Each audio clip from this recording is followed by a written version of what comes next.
Online സാമ്പത്തിക തട്ടിപ്പ് കേസിൽ ഹൈറിച്ച് ഹെഡ് ഓഫീസ് സീൽ ചെയ്തു. തൃശൂർ വല്ലച്ചിറയിലുള്ള ഓഫീസാണ് ചേർപ്പ് പോലീസിന്റെ നേതൃത്വത്തിൽ സീൽ ചെയ്തത്.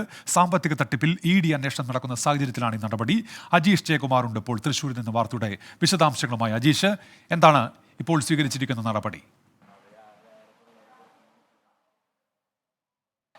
ഉന്മേഷ്, ഈ ഹൈറിച്ച് കമ്പനിക്ക് തൃശ്ശൂരിൽ മാത്രം 6 ശാഖകളാണ് ഉണ്ടായിരുന്നത്. അതിൽ പ്രധാനപ്പെട്ട ശാഖയാണ്, ഇവരുടെ ഹെഡ്ക്വാർട്ടേഴ്സാണ് ഈ വല്ലച്ചിറ പഞ്ചായത്തിലുള്ള കടലാശ്ശേരി എന്ന സ്ഥലത്തുണ്ടായിരുന്നത്. ഈ വിവാദങ്ങൾ വന്നതിന് ശേഷം ഈ ശാഖ പ്രവർത്തിച്ചിരുന്നില്ല. നിലവിൽ ED അന്വേഷണം നടക്കുന്ന ഒരു സാഹചര്യത്തിലാണ് ബഡ്സ് ആക്ട് നിയമപ്രകാരം കളക്ടർ ഈ പ്രധാനപ്പെട്ട ഹെഡ്ക്വാർട്ടേഴ്സ് എന്നവർ അവകാശപ്പെടുന്ന ഈ സ്ഥാപനം അടച്ചുപൂട്ടി സീൽ ചെയ്യാൻ ഉത്തരവിട്ടത്. ഇതിന്റെ അടിസ്ഥാനത്തിലാണ് ചേർപ്പ് പോലീസ് ഈ സ്ഥാപനം അടച്ചുപൂട്ടി സീൽ ചെയ്തത്. കഴിഞ്ഞ ദിവസം ഈ EDയുടെ അന്വേഷണത്തിന്റെ പശ്ചാത്തലത്തിൽ ഈ പ്രതാപന്റെയും ഭാര്യ ശ്രീന പ്രതാപന്റെ വീട്ടിലും ED പരിശോധന നടത്തിയിരുന്നു.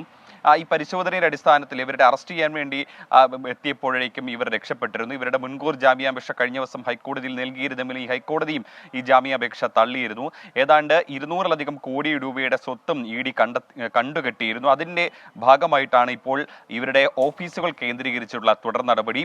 മറ്റ് ഓഫീസുകൾ, ഈ വിവാദങ്ങൾ വന്നതിന് ശേഷം മറ്റ് ഓഫീസുകളൊന്നും പ്രവർത്തിച്ചിരുന്നില്ല. കേരളത്തിൽ ഏതാണ്ട് 70-ലധികം ഓഫീസുകൾ ഈ ഹൈറിച്ച് കമ്പനിക്കുണ്ട്. ഓൺലൈൻ ഷോപ്പിംഗിന്റെ മറവിൽ മണി ചെയിൻ നടത്തിയെന്നാണ് ഇവർക്കെതിരെയുള്ള ആരോപണം. നേരത്തെ കോഴിക്കോട് സ്വദേശിയുടെ പരാതിയിൽ ചേർപ്പ് പോലീസായിരുന്നു ഈ തൃശൂർ കോടതിയുടെ ആവശ്യപ്രകാരം ഒരു അന്വേഷണം നടത്തി റിപ്പോർട്ട് സമർപ്പിച്ചത്. ഏതാണ്ട് 1000-ലധികം കോടി രൂപയുടെ തട്ടിപ്പ് നടത്തിയെന്നായിരുന്നു ചേർപ്പ് പോലീസിന്റെ കണ്ടെത്തൽ. എന്തായാലും നിലവിൽ ഈ ബഡ്സ് ആക്ട് പ്രകാരം കളക്ടറിന്റെ ഉത്തരവിലാണ് ചേർപ്പ് പോലീസ് ഇവരുടെ പ്രധാനപ്പെട്ട ഹെഡ്ക്വാർട്ടേഴ്സ് പൂട്ടി സീൽ ചെയ്തത്.